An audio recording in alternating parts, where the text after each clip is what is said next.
Canada is imposing tough new sanctions on Russia as punishment for that country's continued support of militant in the eastern Ukraine.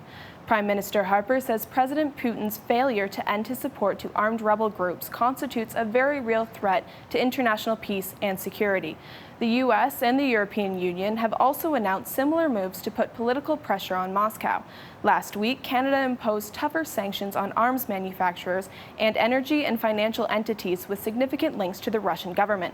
The new sanctions will target the Russian government and those closest to it. The West believes separatists brought down a Malaysian jetliner with a missile provided by Moscow. All 298 people were killed, including a 24-year-old Canadian man. Officials say 19 people have died today in fighting between the Ukraine troops and pro-Russian separatists. More than 30 others were brought to hospital over the past 24 hours. Shells hitting apartment buildings in Donetsk as Ukraine troops pressed the offensive against the rebels. The government has retaken control of several towns in the region in recent days. In the Middle East right now, the Israel military has declared a 4-hour ceasefire some of the areas in the Gaza Strip, saying it's for humanitarian reasons. The declaration comes after Israel tank shells slammed into a crowded United Nations school in Gaza this morning. At least 15 people were killed and killing at least 90 others injured.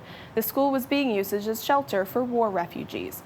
The Israel military says mortar shells had been fired from the near school, and soldiers fired back. I'm Sarah Sabansky for City News.